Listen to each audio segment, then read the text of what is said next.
The Longbox Crusade presents Action Film Face-Off. This episode, it's 1986 versus 1983. Two films enter. One film leaves. Two men enter, one man leaves. Two men enter, one man leaves. Two men enter, one man leaves. Two men enter, one man leaves. But it ain't about how hard you hit. It's about how hard you can get hit and keep moving forward. How much you can take and keep moving forward. That's how winning is done. Now, if you know what you're worth, then go out and get what you're worth. But you got to be willing to take the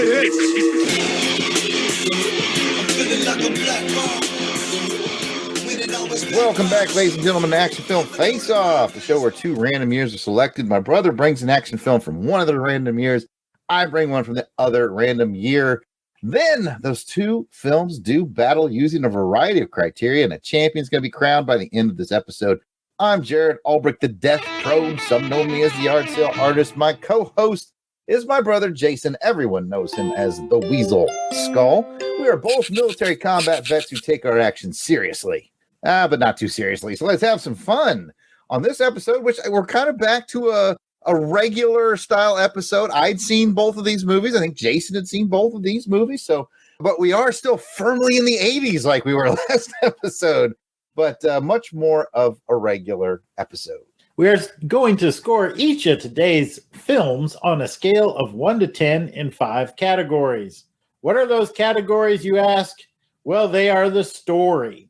They are the overall spectacle. They are the best action scene. They are the hero and the villain. And it's still not in that order. But you keep coming back, so there we are. And then there will be the deduction round, where up to 10 points can be minused from the film's total for whatever we determine is the low point of the movie. Thank you, Jason. And now we are going to introduce today's sniper. And as those of you who are familiar with the show know, the sniper has just 1 point to give in each category. It's very, very binary. So the sniper can sway the scoring by a total of 5 points. And it's been interesting. A lot of our snipers have really affected the outcome of some of these episodes. So it's really nice to have them around. Sometimes they don't affect them at all. We're looking at you, Auburn Elvis. You just had one good movie and one bad movie. There was nothing we could do to save it, right? But let's find out. Let's meet our sniper for this episode. We have from the Fandom Podcast Network, the Raider Nerd himself. It is Kevin Wright. So welcome to the show, Kevin. Pew, pew, pew. I am so excited to be your guest, but more importantly, your sniper. I love your show. Been listening to it since day one, and I'm hoping that I can make a difference. I think pretty much that your guest last time, Ty, he definitely made a difference when you guys had robots going against robots with Robocop and Terminator. Yeah, that was a banger episode, man. I didn't usually when I go into the recordings, I kind of know who's going to be the champ. No clue on that one. No idea. I was on the edge of my seat listening to that pod going, oh my God, who's going to win? Who's going to win? Yeah, me too. Because like I said on the episode, when I scored them myself, same scores. Yeah. I had dead heat equal. For the record, real quick, when it comes to all-time movie villains, number 1, Darth Vader. For me, number 2 is Clarence Boddicker. Just saying. There you go. There you go. Now, if only we could mix the two. Ooh, just give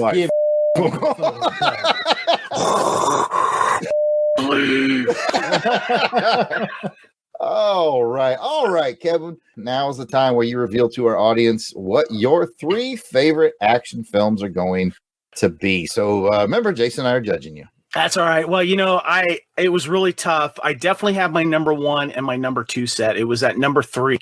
Just have to mention honorable mentions. Tango and Cash, 1989, one of the last great 80s buddy cop films. 92's Hard Boiled. Oh, yeah. But number 3 for me is definitely one of the most funnest action films, and I never get tired of watching it. I watch it all the time, and that's 1993's Demolition Man. Love that movie. And for those of you that are looking for me on Twitter and Instagram, it is Spartan_Phoenix. So there you go. Number 2, defined the new genre of action fighting and gung fu, John Wick, 2014. And not only is number 1 my favorite action movie of all time, it's actually my favorite movie of all time. and that is Raiders of the Lost Ark.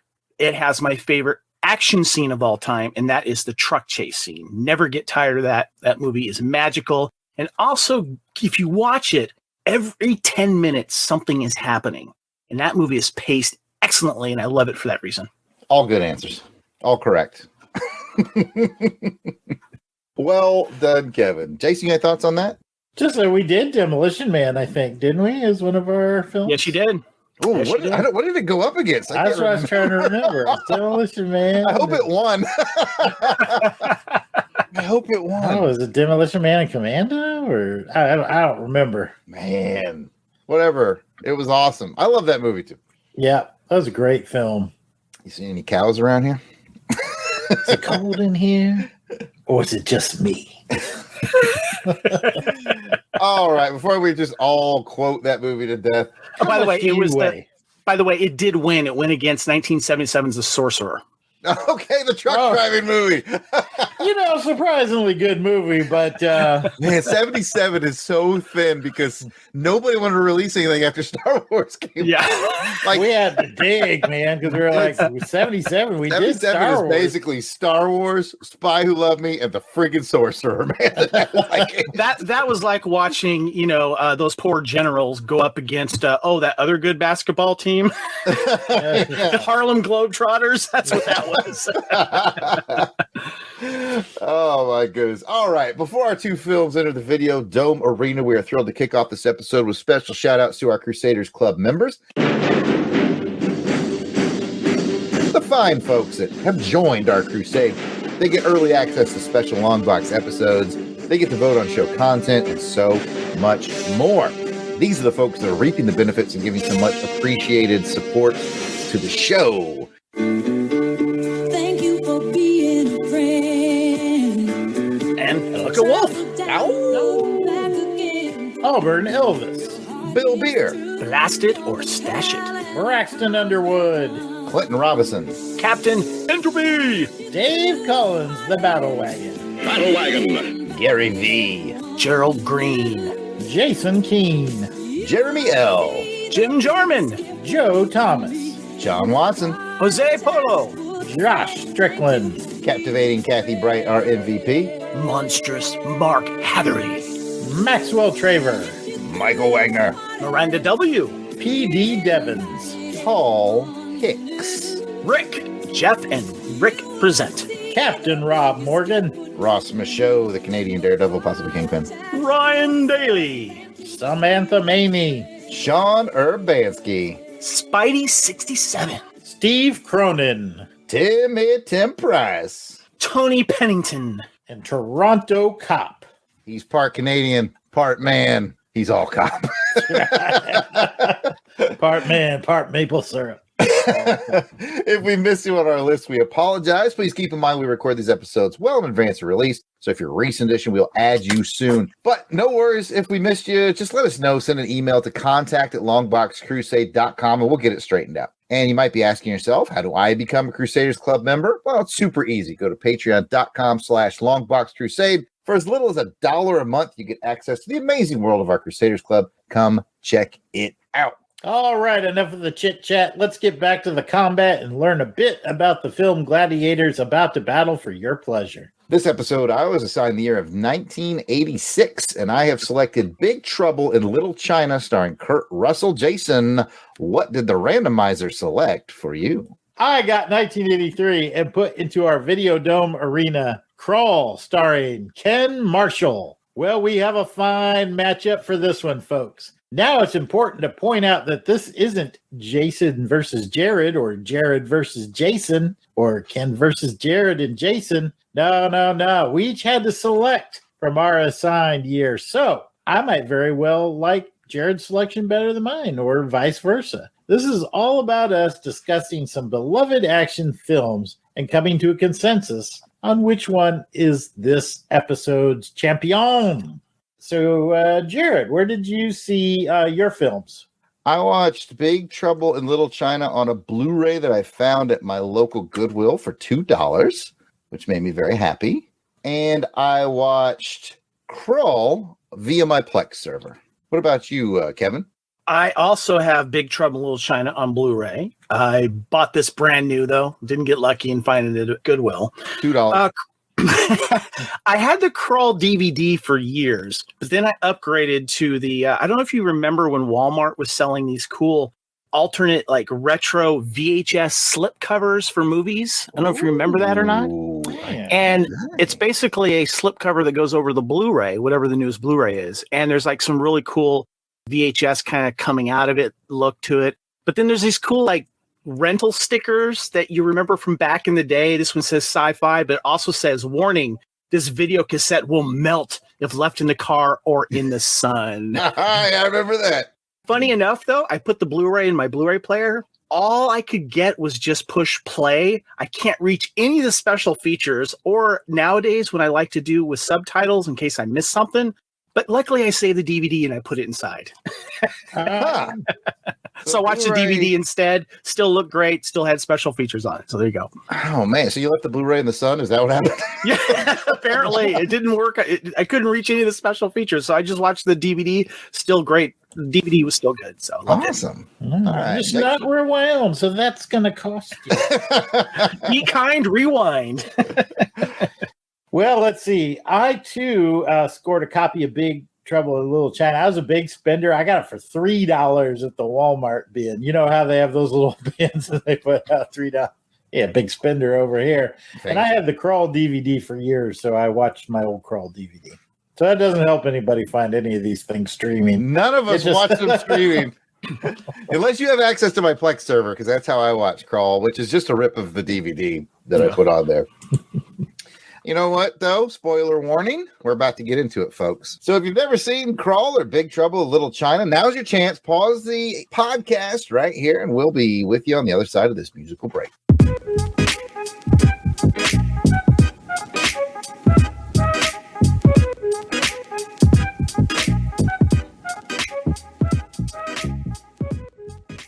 All right, folks, I hope you enjoyed those two incredibly weird but wonderful films. And I'm going to jump in with some quick info on 1986's Big Trouble in Little China. This is Jack Burton in the Pork Chop Express, and I'm talking to whoever's listening out there. It's a pretty amazing planet we live on here, and a man would have to be some kind of fool to think we're all alone in this universe. There is a hidden world where ancient evil weaves a modern mystery. What's going on here? Is this some kind of magic? The darkest magic.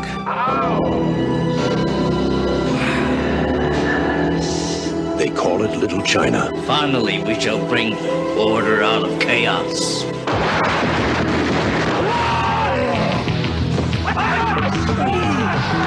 It's where Big Trouble was waiting for Jack Burton. Who? Jack Burton.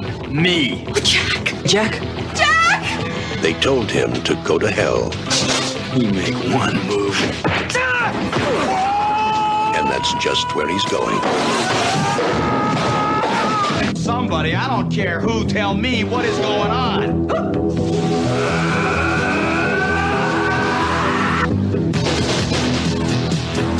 How are you going to spring us? I have no idea.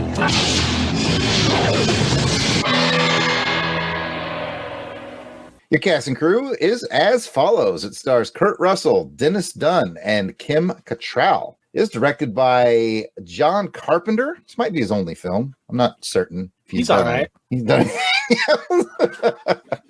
Man doesn't know how to make a bad movie. All right, your synopsis goes a little something like this.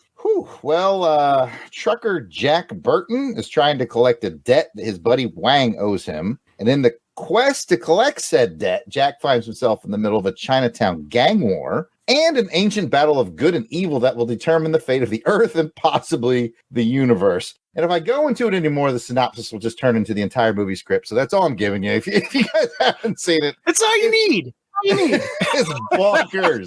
It's about a man trying to collect a debt and find his truck. And keep a it lot simple. of other things. Yeah, it's Kiss. Here's your interesting trivia, or what I thought was interesting, as I found on the IMDb. Item number 1: the 3 storms were partly the inspiration for the popular character Raiden from the Mortal Kombat fighting game, and a lot of people know that. But I'm going to tack on a little bonus. A lot of people didn't know that David Lopan was also the inspiration for Shang Tsung from the same game. So the Mortal Kombat makers, I think they like this movie a little bit.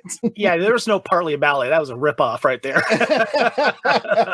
Loved it, though. Loved it. Oh, yeah. Next up, John Carpenter and Kurt Russell explained in the audio commentary that the test screening was so overwhelmingly positive that both of them expected it to be a big hit. However, 20th Century Fox put very little into promoting the movie, and it ended up being a box office bomb. In addition, the film was released in the midst of the hype for Aliens, also released same time, 1986. They were released, I think, 16 days apart. However, Big Trouble went on to be a huge cult hit through home video, and Carpenter and Russell explained that the reason the studio did not promote it very much is they didn't know how to promote it. It's such an odd movie. And, you know, I get it. I wish they'd promoted it better. I wish it had been a big hit, but man, how do you promote this film? I don't know. We kind of ran into that same thing with Blind Fury, as I recall. Yeah. Blind Fury got buried 1989 was such a big year for movies. Blind Fury got buried, and it was a good film. Anyway, if you guys want to hear about that, go check out our previous episode where we featured Blind Fury. Someone passed on Highlander so they could do Big Trouble in Little China. Imagine Mr. Jack Burton on the cover of Highlander. He didn't do it. Oh, really? Goldie Hawn said, no, you got to do this film with Carpenter instead. Oh, wow. Kurt Russell was going to be in Highlander. Well, I mean, between him and Christopher Lambert, there can really be only what, you know what? Never mind. Let's move on. The third and final trivia for Big Trouble in Little China. Jackie Chan was John Carpenter's first choice to play Wang, but producer Lawrence Gordon was highly against it, fearing that Chan's English wasn't good enough after seeing his performances in Battle Creek Brawl and The Protector. But Carpenter wanted Chan after the success of Police Story. But Chan declined, and Dennis Dunn was cast instead. And I think Dennis is great, but I do want to see the version that features Kurt Russell and Jackie Chan. Oh, gosh. Can you imagine that? Oh. That's all I got. My turn. I'll give you the rundown on 1983's Krull. On a distant planet, a great kingdom was ravaged by beings who came from the future to conquer the universe.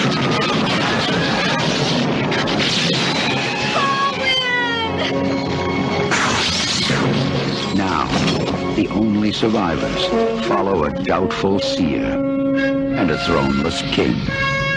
They will hold her in the Black Fortress. You must have help. Thieves, bandits, fighters and brawlers. Desperate men. Those are the kind of men I need. Well, you heard him. We are now an army. At the end of an impossible journey, they must fight an invincible enemy. Here's the knowledge you seek. I shall be your king. In the fortress, you will face more than the slayers. What is about to happen to them could never have happened on Earth. Columbia Pictures presents a world apart from anything you have seen before. Krull.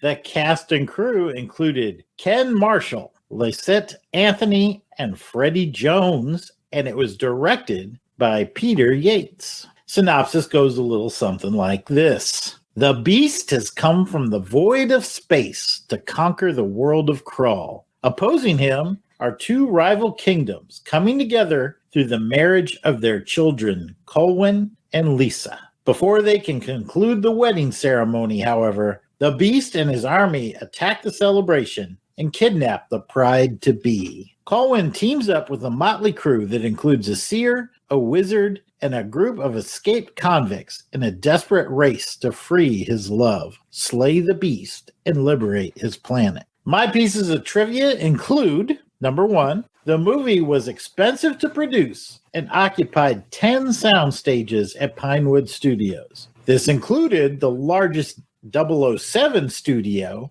which was what they converted into a marsh for the mid-movie battle scene. Number two, this was the only film in which Ken Marshall received top billing. To prepare for it, he trained for months in gymnastics, fencing, and horseback riding. And number three, kind of along the same lines as Big Trouble in Little China, although the film was critically panned and flopped at the box office, It has since received a cult following. And now that we have the basics on today's contestants.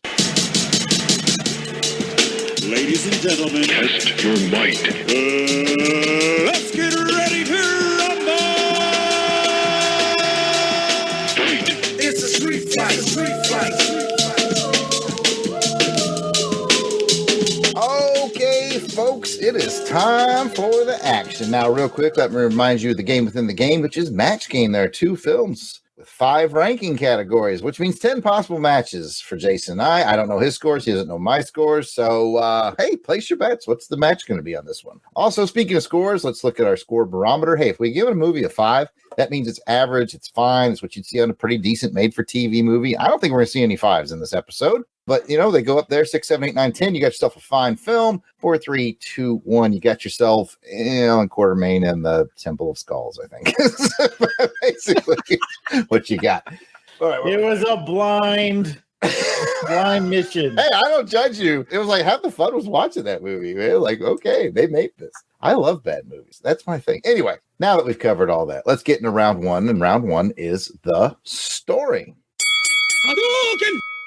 How engaging and original is your story? And just to throw a curveball, Jason, I'm going to let you go first this time. Oh, wow. Big Trouble in Little China.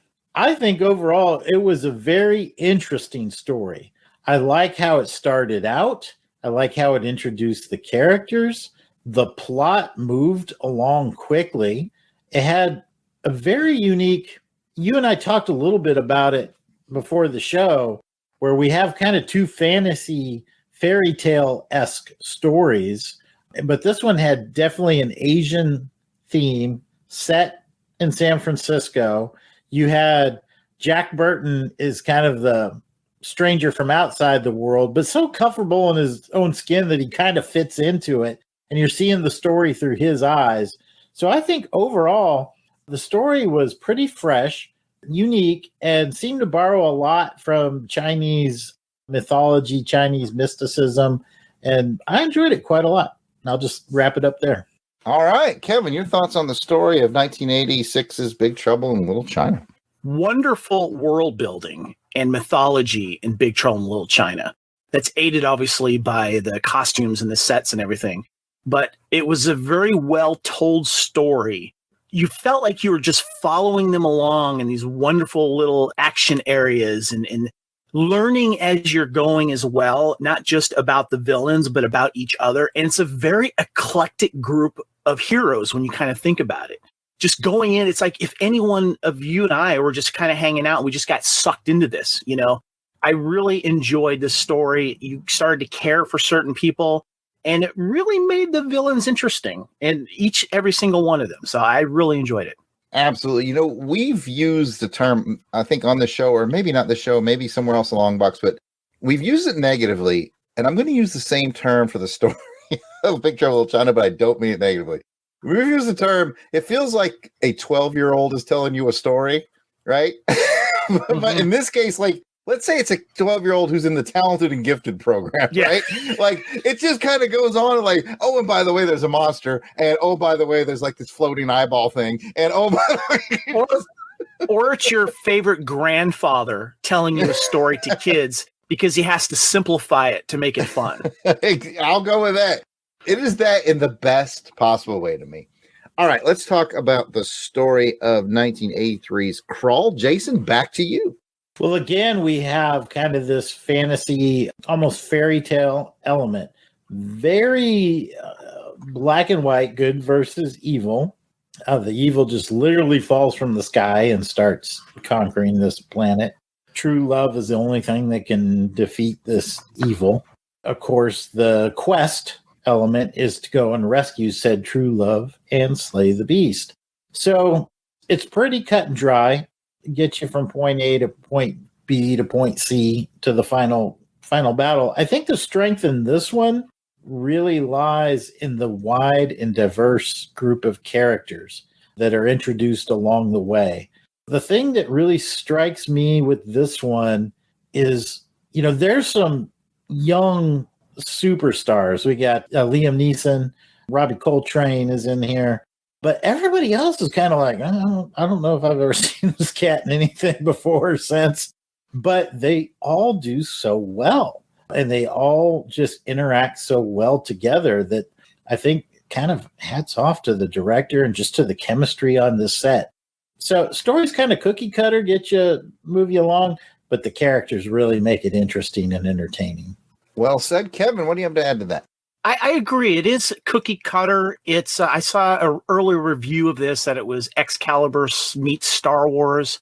And, technically these two films are both sorcery films, if you think about it. A little more swords in this one, of course. There's also a little bit of Robin Hood in this as well, that kind of adventure and swashbuckling and such. As you mentioned, Jason, the characters in this film was the most interesting part. Parts in the plot line, the overall plot line, though, fell a little flat for me. Whether it was certain decisions certain characters were making, or to when we get towards the end.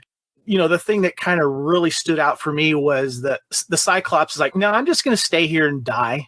I'm like, what is this? A-Tracks from the never ending story? You're just going to stay there and die. We're going to get of course that happened a different year, but there's just certain little things in the story that stood out to me. But the most enjoyable was definitely the gang of bandits that joined them. Were definitely very entertaining. And each kind of had their own little thing. The way they were introduced, their history. Liam Neeson's character's got some wives. Let's go ahead and check some out, So there you go. Okay, wives over here cooking some dinner. Yes, I do. Right there with you guys.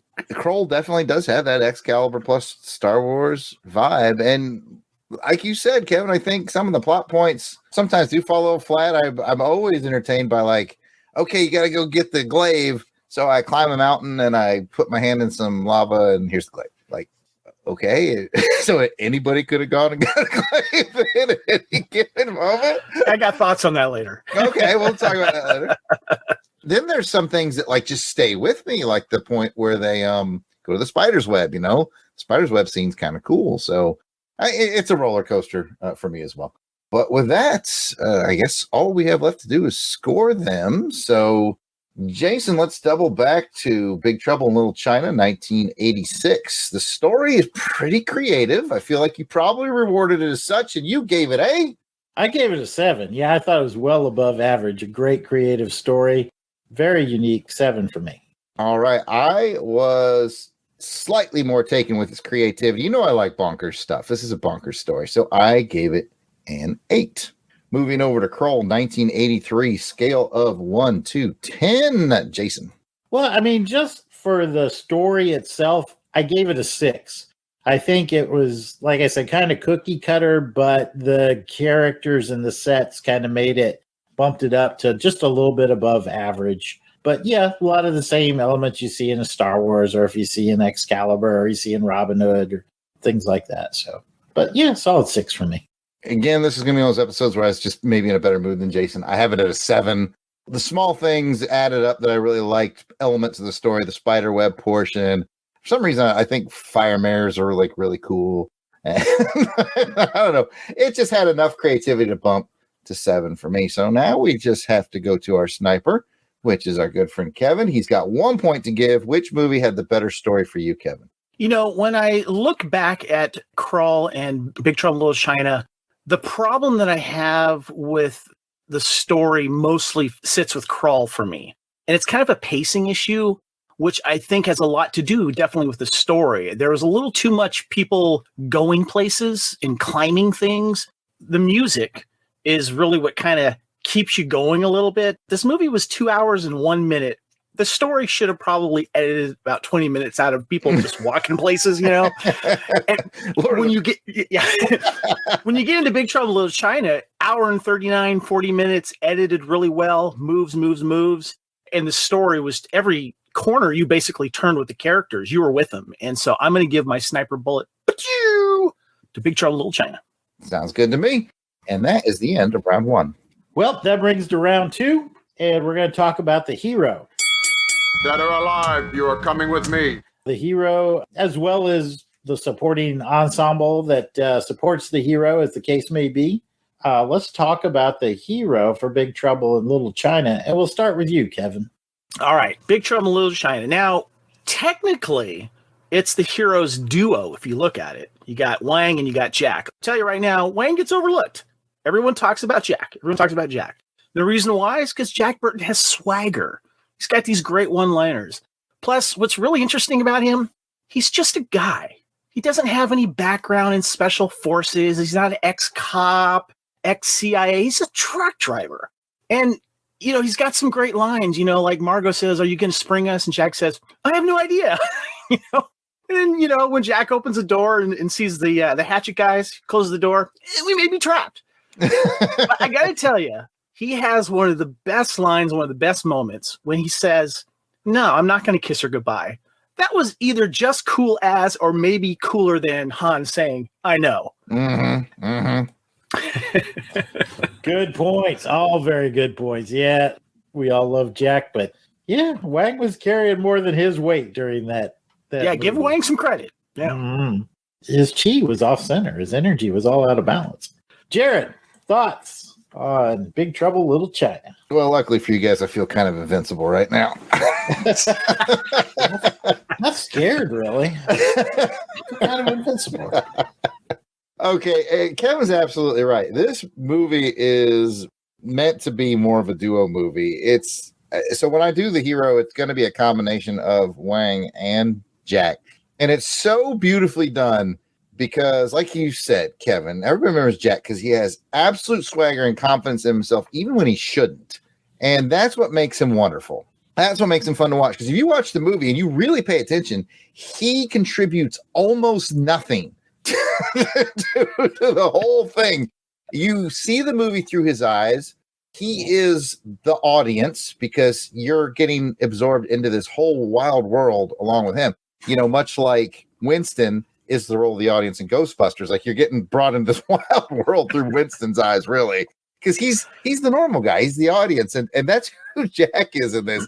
He's so confident while contributing almost nothing. Is so wonderful to watch. Like there's a point where he even knocks himself unconscious for a few minutes before the fight even starts, right? There's a point where it takes him so long to get his weapons together that by the time he's got them together, Wang has already defeated everybody. He only provided three things. Quip one-liners, a getaway vehicle, and he does finally get, was it Lo Ping in the head with a knife? That's all. Yeah, the last contribution, which is awesome, because they set it up at the very beginning with the beer bottle. It's great. So Jack's journey is funny because, most movies, your hero does a journey and they develop. And Jack really is pretty much the same guy at the end as at the beginning. I'd be remiss if I didn't mention something that Jason and I talked about. We were talking about Jack Burton the other night. How funny it is when two Asian gangs are shooting each other and sword fighting and kung fu, and he's literally sitting in the cab of his truck, just holding a 4-inch blade. Yep, like that's like it's his comfort. Like he's got this 4-inch knife, and he's just so wonderful. So there's going to be a high score for the combination of Jack and Wang. Don't really Wang out. His martial arts is cool. He's got a couple of funny one-liners. He's a really good friend to Jack. They make a good duo. Now that we know about the whole Jackie Chan thing, I want to see that movie in my head. No slight on the actor who played Wang. He did a great job, but yeah, they're a fun duo. I've talked a lot in this round. I feel like feel kind of invincible. Yeah, I think you guys nailed it. There's nothing really for me to add. I thought exactly the same thing. This is one of those where, most movies you see your main character grow throughout the course of the movie. Nope. He's back in there eating a sandwich, going on to his next assignment. Big Trouble in Little Seattle, I guess, or something. But this movie could use a sequel, and I would. Oh gosh, see yes. If they got Kurt Russell and John Carpenter to do it together again, I'd be all over it. Yeah. Oh, I'd be there. They'd take my money. Yeah, there's supposed to be a rumor of a remake with Dwayne "The Rock" Johnson. I don't know if that's going to come to fruition, but that was a rumor for the last 3 or 4 years. Dangerous movie to remake. Yes. I like The Rock and all, but some movies are they're so unique and oddball. Yep. Just leave it alone. Yep. Well, let's talk about the heroes in Krull there. What do we think? Colwyn and Lisa and company. Kevin, we'll start with you again. Lisa. Yeah, Lisa, I think is the which one. Beautiful. Lisa, yeah. Yeah, beautiful. Great to look at, too. She's got some confidence. I love her introduction in the beginning. She was good. Colwyn, played by Ken Marshall. When I keep watching this film now, I don't know if you guys are Star Trek Deep Space Nine fans, but he is more known to me as Michael Eddington from Deep Space Nine, where he was the Federation guy, but he was like also / the Maquis spy. He was great. He had a really great arc in that. And I can't just see him without thinking of Michael Eddington. But I'm a little distracted by Ken a little bit because he doesn't quite have the swagger that I would like to see in a position like that. Plus, his pants are really, really tight. There was times where I'm like, okay, yeah, all right, gotcha. All right. He looked good. Not a Dread Pirate Roberts looked good, but he had his moments. But I would give him more kind of an average feel when it comes to your action hero. So okay, so he did okay, but had tight pants and really tight. Yeah, he was showing his glaive there a little bit. All right, Jared, what are your thoughts? Other than you got to edit this out. Yeah, I almost feel bad for Ken because he's got leading man good looks, he's got charisma, he's got charm, and like you just never see him again. I feel like he would have done better if he was sort of in the more modern, like he was a movie star now, with his youthful good looks and all that, because I'm certain he could land at least like a supporting character in a superhero film. He's got that look about him, and I think he was charming, but man, he just kind of disappeared. I just feel bad for him. But like Jason alluded to earlier, when it comes to the sort of hero category, it's really made up by their band. They have the band of heroes is what makes him interesting. Although I'm not saying that he was not interesting. He was just fine. I was very engaged, especially at the beginning. It was kind of Romeo and Juliet-ish, where the two houses need to unite and all this stuff. And what was nice is that, even though both their fathers were like, they didn't kind of fall into that stereotype. They were very much into each other. And they're like, yeah, this is cool. Let's unite these kingdoms. And, I was into it. So I think he did a fine job. Summary, I feel bad for him. I feel bad that he just disappeared. Yeah, I thought he did fine as a character. I think, unlike the Jack Burton, where we said, the interesting element of him is he didn't change. We did get to see Colwyn grow and start developing those king-like traits. Yeah, I felt kind of bad for him, too. I thought he did a great job. No love for Colwyn, I guess. Anyway, let's go ahead and score him. All right, hero for Big Trouble in Little China, Jack Burton and Company, and Wang. What are we giving them, Jared? Well, Jack Burton himself is so compelling and fun to watch with his one-liners and his lipstick and all those wonderful things that he alone, I would give a solid 8 to. And you factor in Wang and Company, there's a few people that help out. I'm bumping it all the way to a 9. It's super charming to watch, and I think it's wonderful. I'm giving them a 9.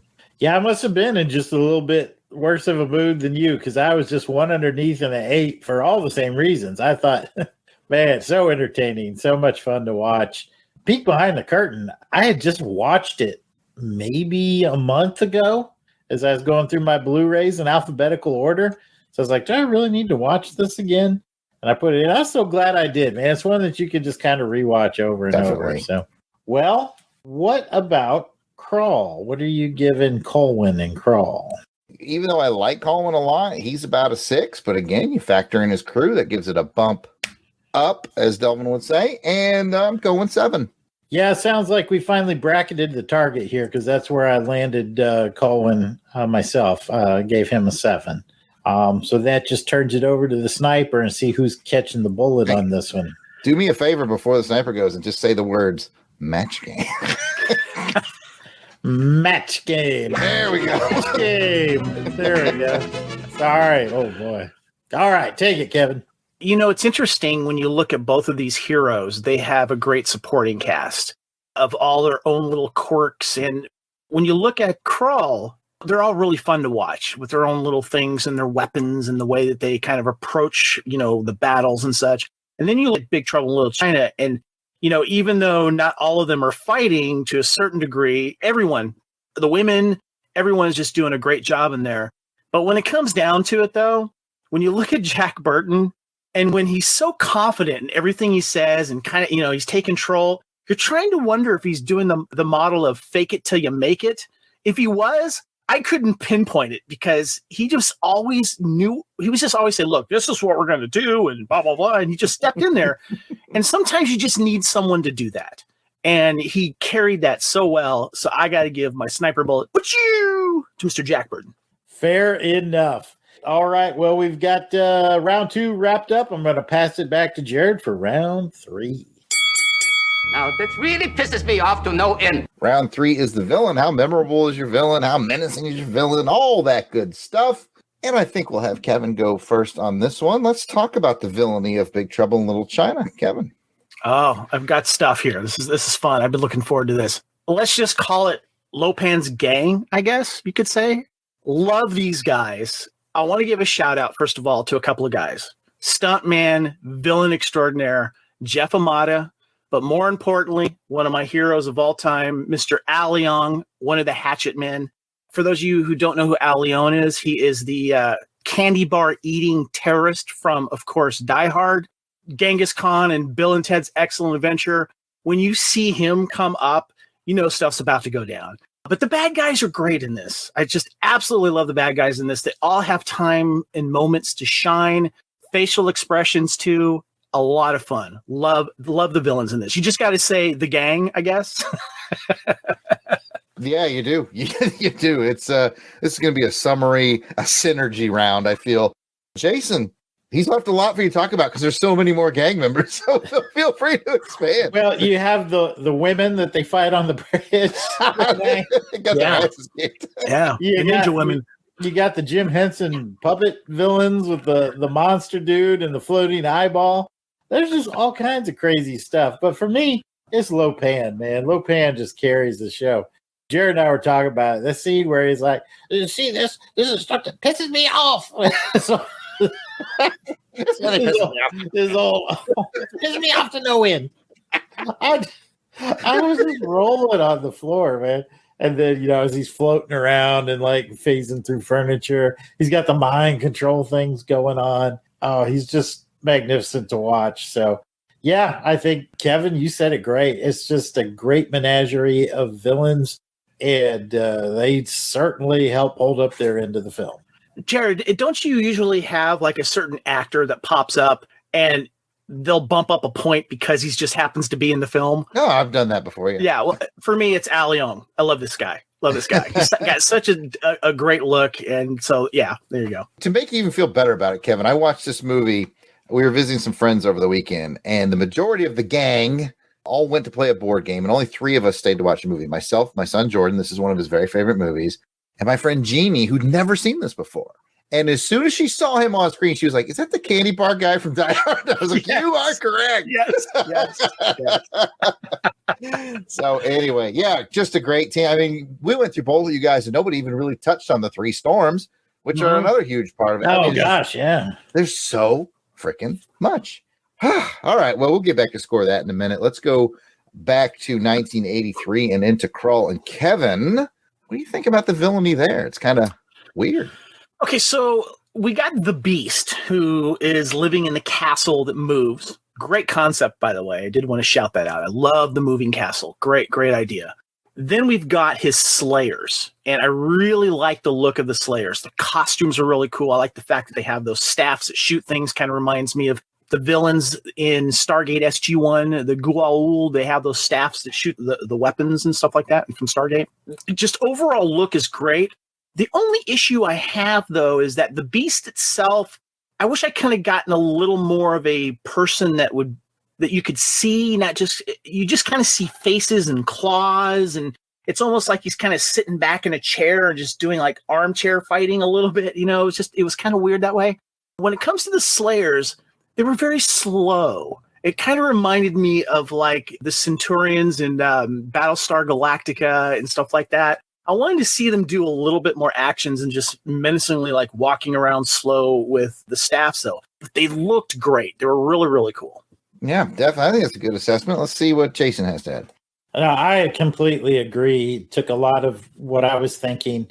I'm not sure if it was the costume design or what it was, but it looked like the Slayer's minions were bogged down, pardon the pun, but it kind of detracted from the fighting a little bit because you had these actors, the heroes that were obviously rehearsed with fencing and everything like we talked about, but it kind of doesn't play off because the villains can hardly move.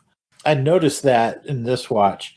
What you said about the Beast, bang on. The other thing that really kind of annoyed me is, I guess it's just he's bad for the sake of being bad. Like, what's the motivation? Mm-hmm. Like, is he spreading out, conquering all these different planets, or is he just this cat that's moving around, annoying one planet at a time? I didn't really quite get it. I just thought it was a little bit lazy part of the storytelling, where it's just like, we call him the Beast, so he's bad, and that's all that we get. So I thought the villainy in the movie was kind of the weak point in my estimation. And I was trying to think if the Widow of the Web was a villain, but when she starts telling her story, you start to actually feel bad for her, Yeah. So I didn't even count her as a villain, even though from a distance you could definitely tell that her history feels like she's like a villain. Well, I think that's a good point, because it's like I said with the bad guys, the Beast, there's no backstory, there's no nothing there to grab onto. And yet with the heroes, you get kind of this rich backstory. It's like, oh, this old guy and this woman had this love and it just ended badly. And then now she's stuck in this web. What was their life like before? He kept mentioning this duty. What duty was that, I wonder? Right. So you have all these questions. And then when it comes to the bad guys, it's like, don't worry about it. Yeah. And so it makes that part just a little more jolting and obvious. Yeah, I'm going to agree with you guys. I've always been bothered by the fact that when they do finally come to the Beast, it's kind of anticlimactic. They film the Beast like in a stretched out different aspect ratio a lot. It's almost like they didn't have confidence in their makeup or their, how they did him up, their design of him, which is weird because they always kind of have a pretty clear-cut picture of him on the case. You held up your DVD case earlier, Kevin. He's on there, and he was on the cover of that Marvel Comics special, and he looks freaking cool. Yeah, he's got those funky eyes and funky teeth, and they it's almost like they were too shy. Like, let's do it in a stretchy, weird aspect ratio, and let's not really have him fight. Let's just have Mike chill, and then he gets killed by the glaive in the end. It was just, anticlimactic is the word I'm going to use. So let's go ahead and score these, Jason. Let's go back to Big Trouble in Little China, Lopan and Company, 1 to 10. What do you got? Well, I'm giving this one a solid 7. I think that the villainy here is well above par for all the reasons that we stated. So 7 from me. And we're back into Jared's in a slightly better mood. I gave it an 8. I liked Lopan a lot. And then when you factor in the 3 storms when you factor in the henchmen with the hatchets, then the monster, it's like, oh my gosh, there's villainy everywhere you look. So I bumped it up to an 8. Krull. What do you think, Jason? Did they get over that 5 hump? No, they didn't. You said originally you didn't think there would be a 5. This is a 5 for me. This was noticeable. The villainy was lacking, at least in terms of richness and depth. Just wasn't there. Very surface level. Like Kevin said, the costume designs were good, but not functional. Not in a way like 3 years later, the aliens costumes are functional, for example. So 5 for me. All right, again, better mood. I gave it a 6, probably because I do like the design of the Beast, even though they shied away from that. I do like the design of the costumes, because at least it was memorable for me. Like, I didn't have to remember what they looked like, so I gave them a 6. Might have been a little generous. Might have been a little homerism from my love of seeing this movie in the theater as a child, but gave it a 6. Kevin, I did like the screams when they died. That was cool. And the little like little monsters that would come out of them, and like that was fun. Yeah, what was that about? We needed more of that. I was like, what is going on with that? Yeah, if those little monsters like became something else, that would have bumped it up a lot, I think. Again, yeah, if they would have explained that a little bit, give me something. Just give me something to hold on to. Kevin, I think you got a pretty easy job on this one, but you could shock the world if you want. What are you going to do with your sniper bullet? Not going to shock the world here. I have a sniper bullet that I'm going to call the magic bullet because it's going to land on every single one of those wonderful villains in Big Trouble in Little China. Excellent. All right. So that's it for round 3. Let's go to round 4. I feel kind of invincible. Well, round 4, passing it back to me, I've got the spectacle. So we're going to talk about the visual effects, sound effects, music, settings, costumes, all the stuff that makes action movies great. Again, we'll start with Jared this time, and let's talk about Big Trouble in Little China and the spectacle. Big Trouble in Little China is a spectacle film, very much aided by its editing that Kevin mentioned earlier. The pacing of it's great. Like, this movie just blows by you. It just blows by you. It's a whirlwind of eye candy from, you mentioned Jason, Jim Henson style monster. You've got Lopan, younger mystical version, older decrepit version. Oh my gosh, you've got basically the god fight between the two when they use like their power rings. Like it's almost like a Power Rangers moment where they summon these ancient gods to battle. I mean, it's like, what? Every time you turn around, you go, what? It's like Little John watching a movie. What? Yeah, okay. You cannot get enough of it. It is spectacle, eye candy. The score is pretty decent. Not Carpenter's most memorable score, but very good and very serviceable. Looks good and sounds good. And what? Every time. That's in summary. What? It's very engaging. So what are your thoughts, Kevin? Big Trouble in Little China. The spectacle, like I said before, well-paced. The set decorations are just amazing. I found myself looking at all the little pieces around it. Great music. I assume John Carpenter did his own music again. He is an underrated composer. I love his music. Always have loved his music. The effects were great too. A lot of fun there. I felt like I was in this human maze of adventure and fun, and you're just following through that. And that right there, when you can feel like you're with them and you're being drawn into this, and you want to see what the left door does or the right door does or the left turn or the right turn, has done a really, really good job with the overall spectacle here. But one of the coolest spectacles, and I'm surprised I don't see it more, is that when bad guys capture the good guys and they tie them down, more people need to be tied to wheelchairs because you can just move them around. It's easier that way. Mm-hmm. And I realized that there were some sight gags with that, especially with Jack Burton falling backwards. But if you really need to get someone without forcing them to walk, maybe they don't want to walk, just tie them to a wheelchair and move them around. It's great. I know I already went, but I want to tag in something, Kevin. Like, I noticed in this last viewing, the way you feel like you're part of that human maze. I noticed this last time, like when they're running and escaping, oftentimes there's a cameraman literally running in the pack with them. And I think that does a lot to make you feel like you're in that maze with them. So yeah, I've definitely noticed that and picked up on that too. That's a good observation, Kevin. Yeah, really good observation. It does make you feel like you're part of the adventure. Well, speaking of adventure, let's go back to Krull and see what Jared thinks of the spectacle of Krull. I adore the spectacle of Krull. This is a fantastic looking movie. First of all, tip of the cap to whoever they sent out to scout locations. They found locations much the same way that Star Wars does on this Earth that look like they're from somewhere else, like another planet. It's clearly Earthbound, but it's so gorgeous and so magnificent. Like, all their countryside locations are just magnificent and beautiful. You can't not notice that. Like, their backgrounds are great. We talked about costume design, which was really great.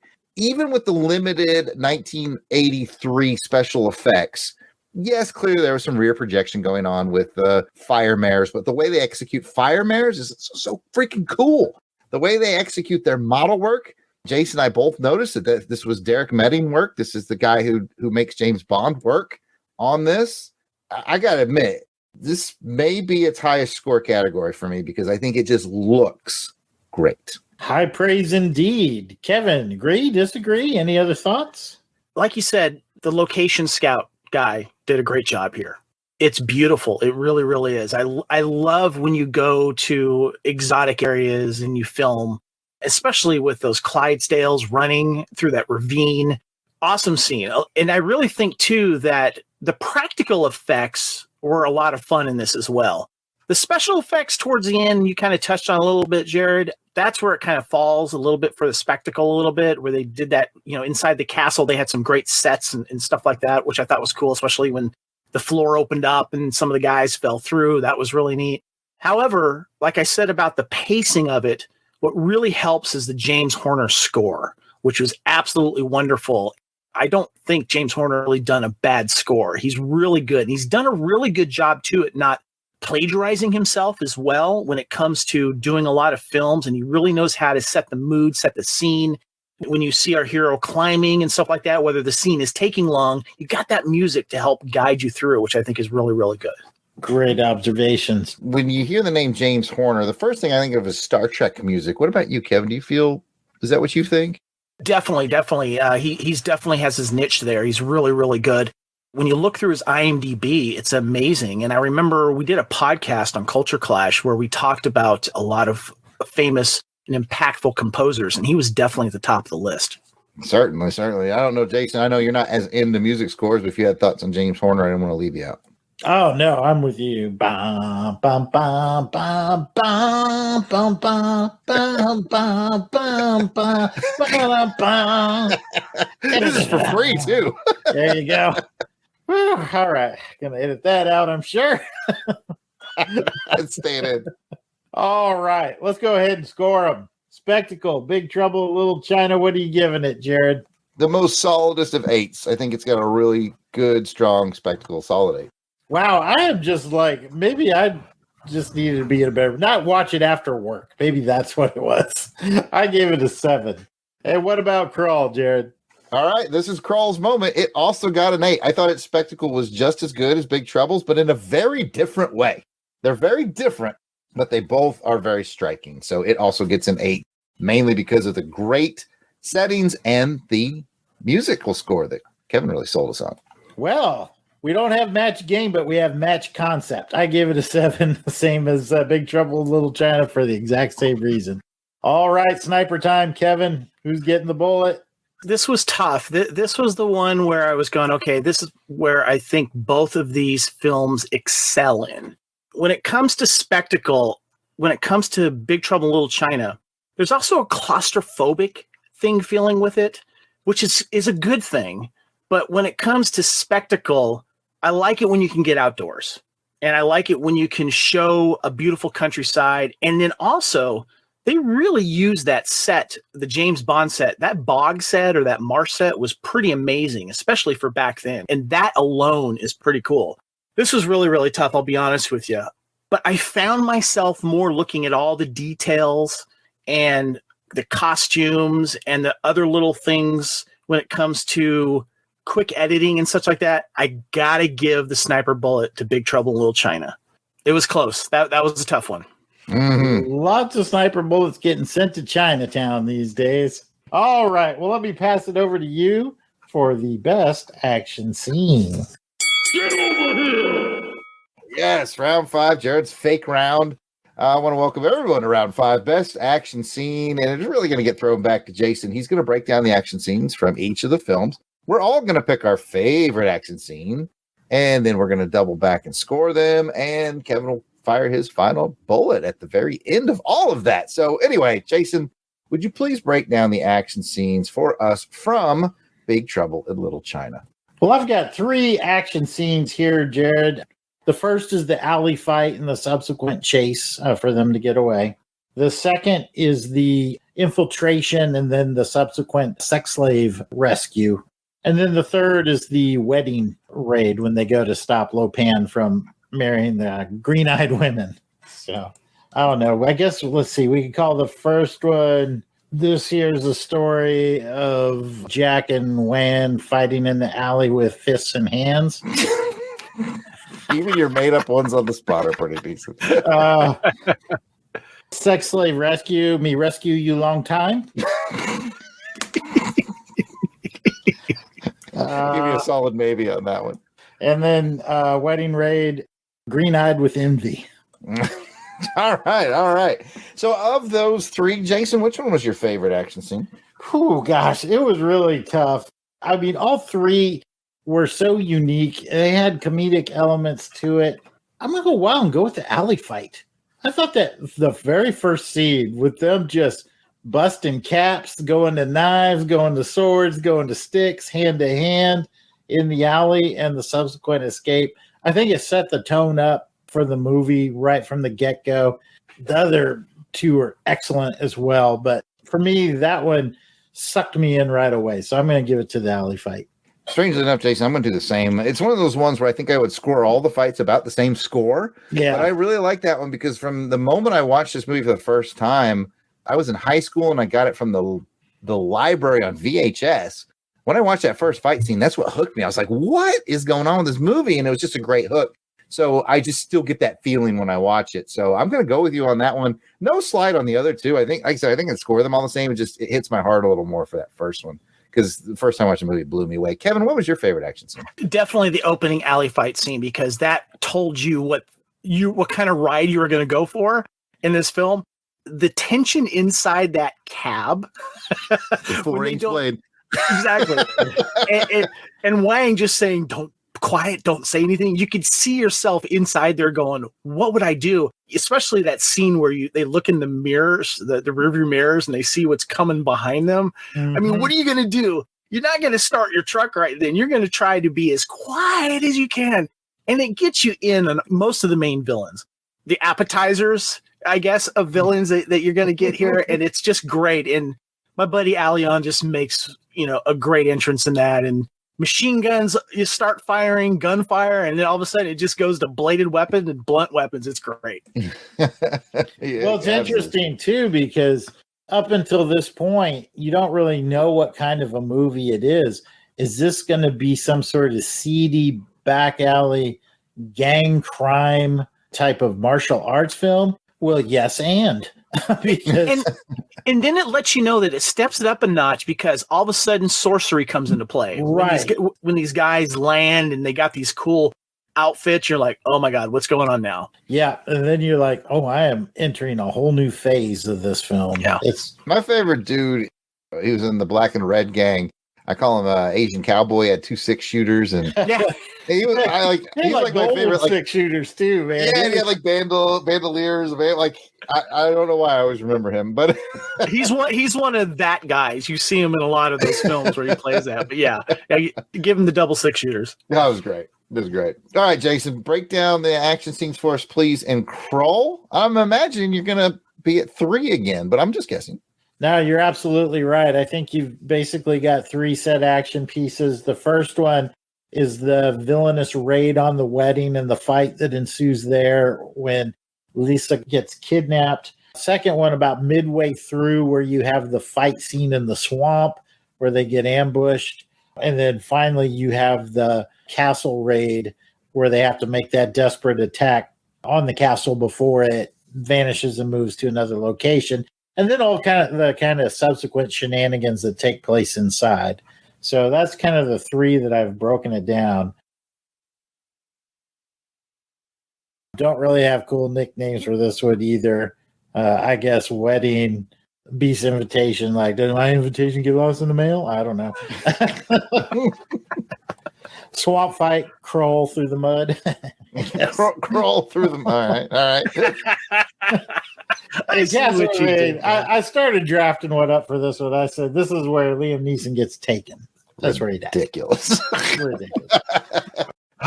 So much to see, so much to do. What was your favorite action scene? Kevin, we'll let you go first this time. What's your favorite action scene from Krull? I'm going to go with the swamp battle, because I really liked that set.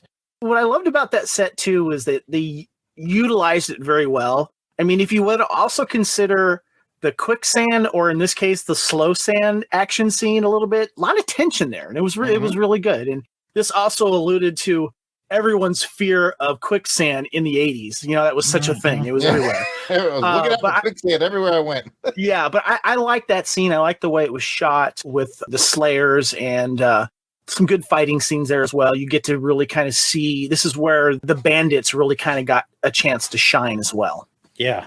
Jason, best action scene in Krull? Boy, I love that swamp scene as well, but I got to give it up to the castle raid. I think there was just so much that was happening there.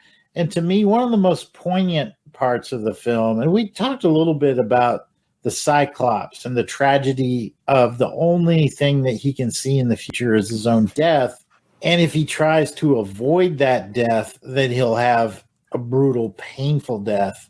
And when you see the team all trapped and they can't get in that castle and they're running out of time, and you see that lone fire mare come across, streaking across that plain, you're like, oh my gosh. He's like, I'm going to chuck it in the F it bucket because, I'm going out my way. And he takes out that sentry at the gate, and then he gives his life.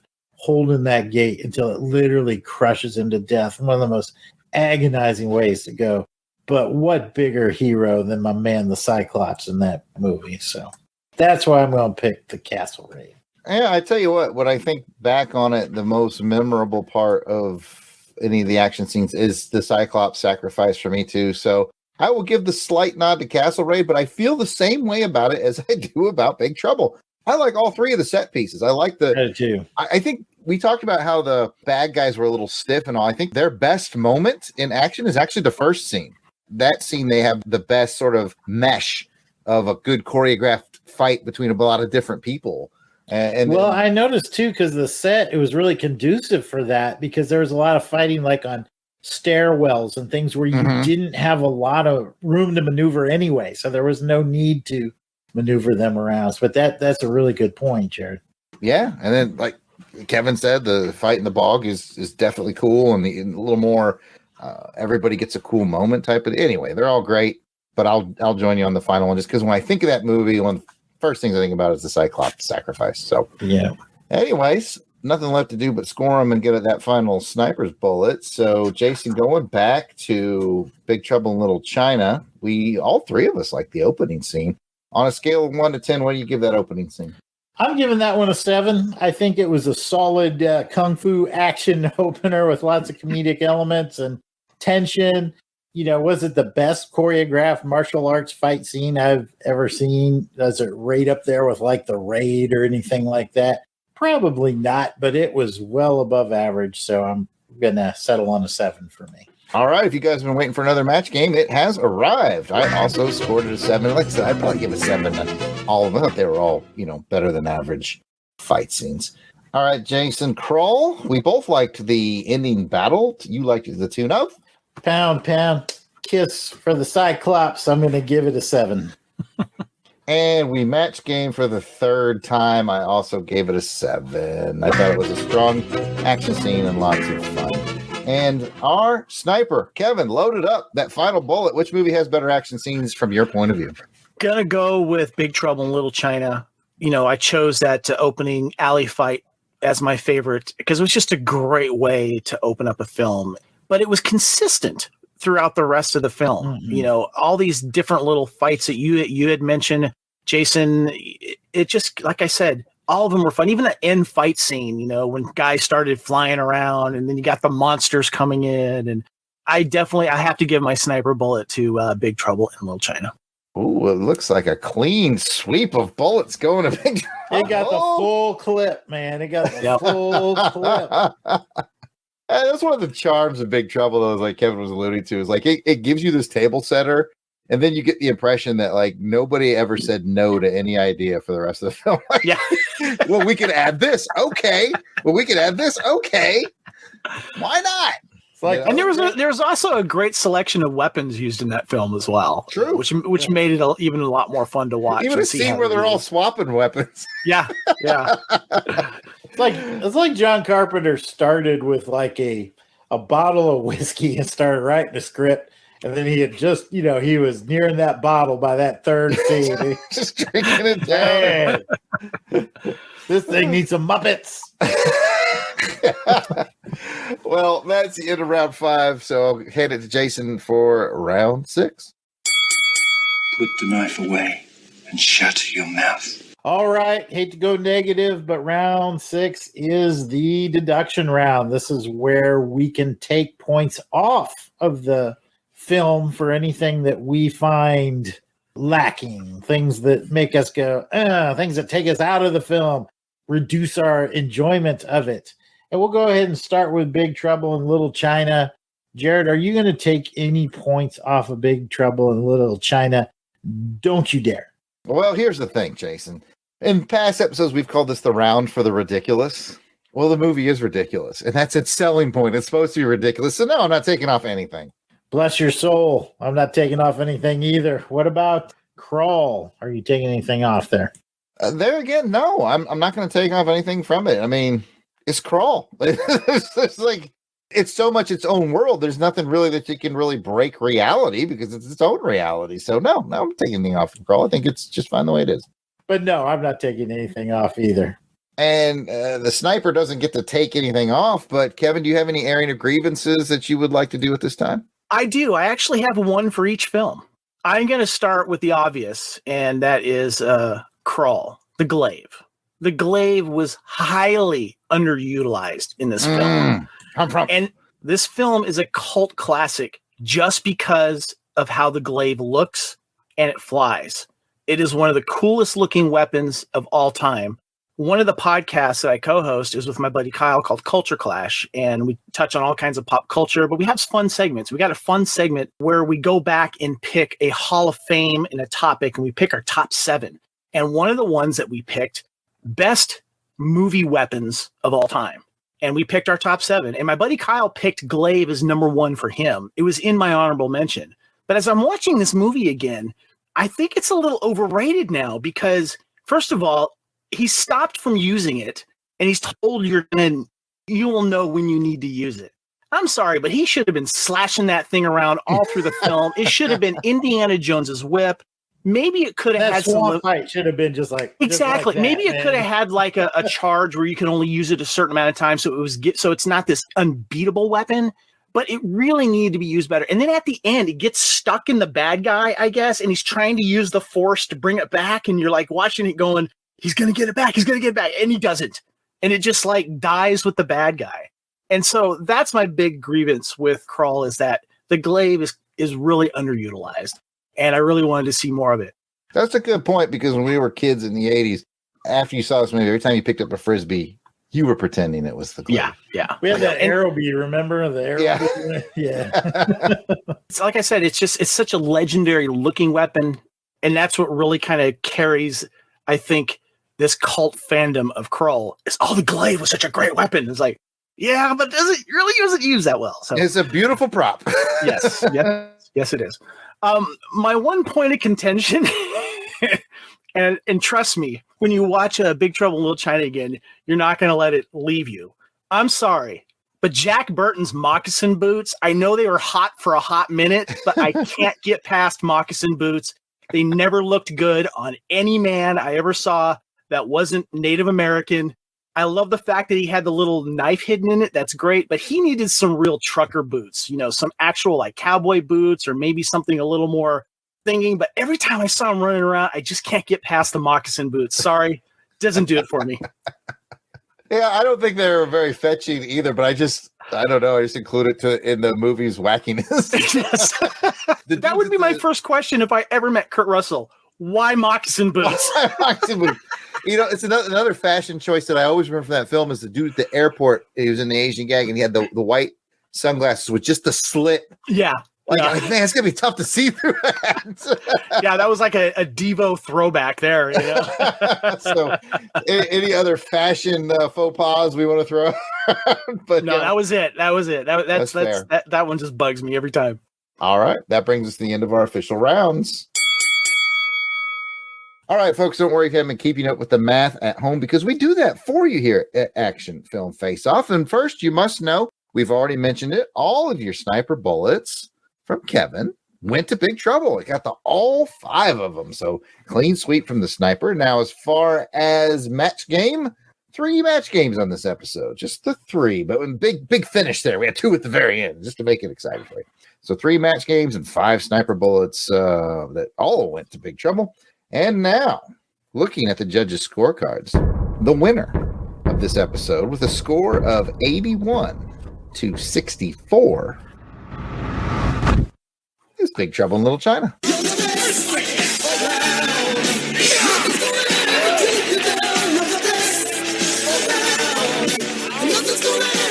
Congratulations to Big Trouble in Little China. Well, that was exciting, but let's head over to the randomizer and find out what the years are going to be for our next episode. My brother Jared will be pulling a film from Choose Your Destiny.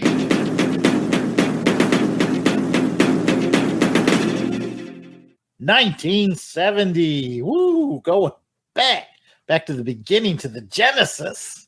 And I will bring a film from Choose Your Destiny.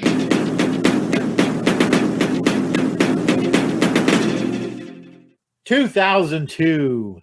What will those films be? Well, we're going to tease them on social media for those of you who want to watch before listening. And we're looking at you, Dave. Or you can tune in next episode to find out. But wait, there's more. We've got some listener email and I believe a listener voice message, if I'm not mistaken, Jared. You are not mistaken. Let's see what we've got in our voicemail. And any one of you can send a voicemail into the show at our phone number, which is 707-532-5269, 707-532-LBOX. Pick up the phone. But here is our voicemail for the week. It's not identified. They didn't identify themselves, but they had some nice things to say and some thoughts on Robocop versus Terminator.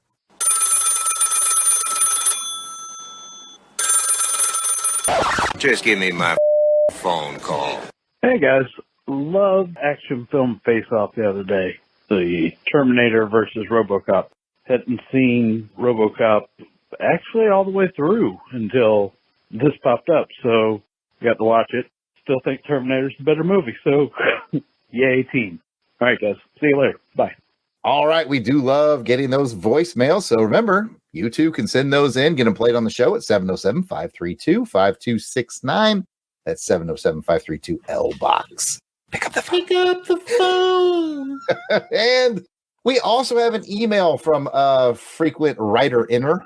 I don't know if that's a real word, but it's from our friend Captain Entropy. And I need to note that Captain Entropy did send an email on a previous episode that I completely lost and we forgot to read on the episode. So our bad, Captain Entropy, but we're going to make it up for you on this one. I'm going to read your entire email. Everybody sit back, relax. So Captain Entropy's email vanished? It's weird. Captain Entropy writes,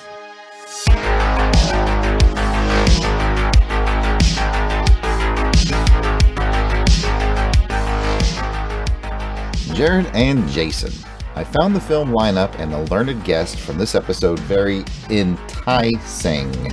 See what I did there? Because our guest's name was Tai Singh. Anyway, back to his letter. Seriously, great episode by all, including the sniper. I learned things, but had fun anyway. I had not thought of Robocop's Murphy as a Christ figure, but it works as far as it goes. I think the Terminator has an even heavier metaphor with Sarah Connor as a Madonna figure, however. A strange messenger tells Sarah she will give birth to a coming Messiah, and even tells her his name, which has the initials JC. Said Messiah figure even arranged for his own bodily incarnation by an unwed mother in strange circumstances, a woman who saw many wonders and momentous events and pondered them in her heart. I think it was a close match and an intentional one. I'm glad Terminator won. They're both films of hidden depths. Robocops were political and sociological, and Terminators were more philosophical about man's relationship with his creations and the nature of fate. But Terminator has clearer division between the bad guys and the good guys, and it just looks prettier. Robocop used its budget to great effect, showing us an ugly, hollow, cynical, commercialized future. It makes the Rise of the Machines look hopeful by comparison. Plus, I love the ending, when the little boy tells her that a storm is coming. See you next month, and I'm happy to be stuck in the 80s again. All the best, Captain Entropy.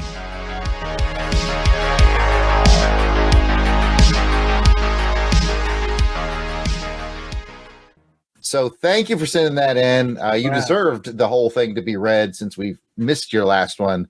Deeper thoughts on Captain Entropy. Kevin, you look like you have something to say.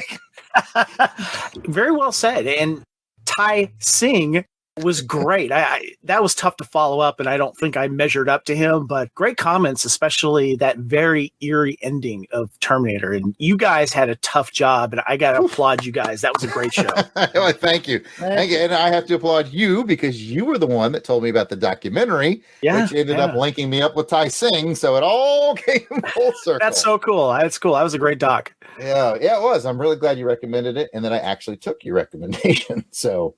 And I helped. Jason helped. Well, thank you, Captain Entropy. That was really great. Keep sending those in. We love hearing from you.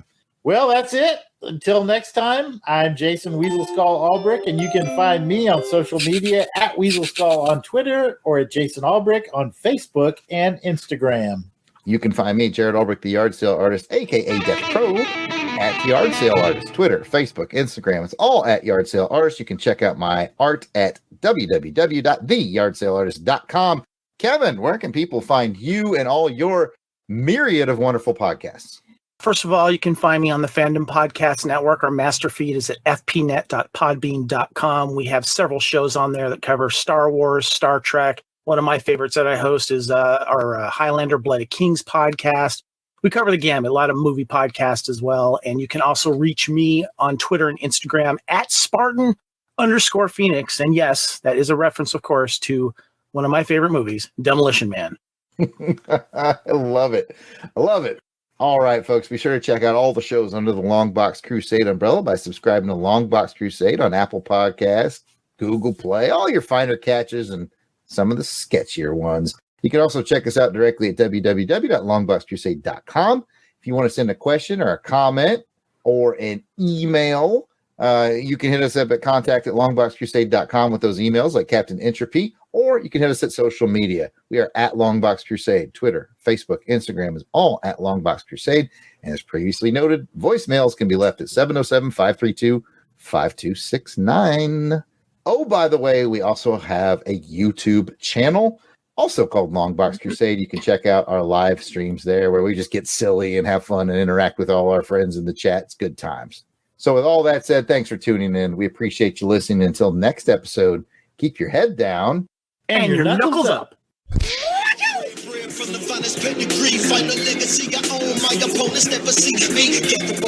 The intro and outro theme to this show and all of our action film face-off shows are done by musical genius Joe November. Check out his SoundCloud at JOSEFLIN99. You will not regret it.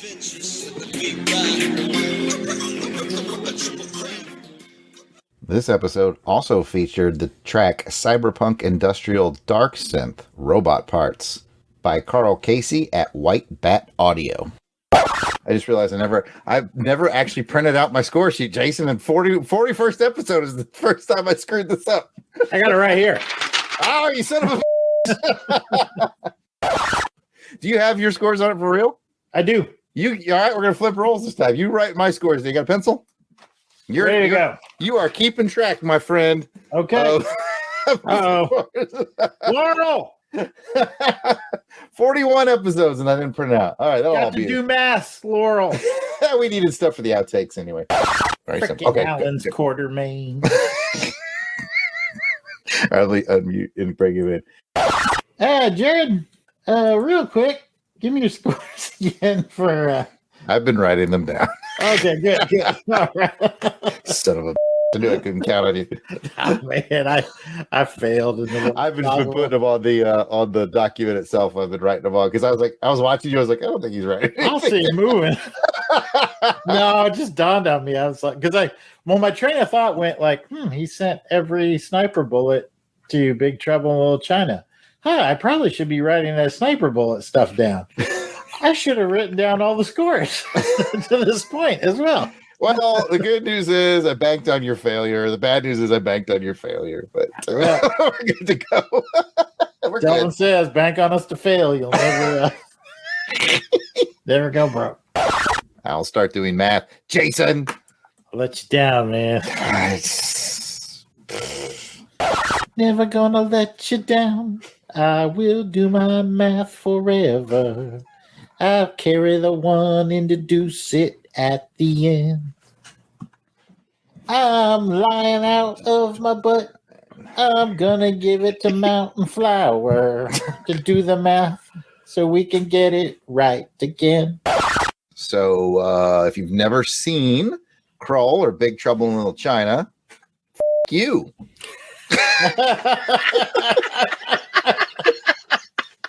All right, that'll be for the outtake.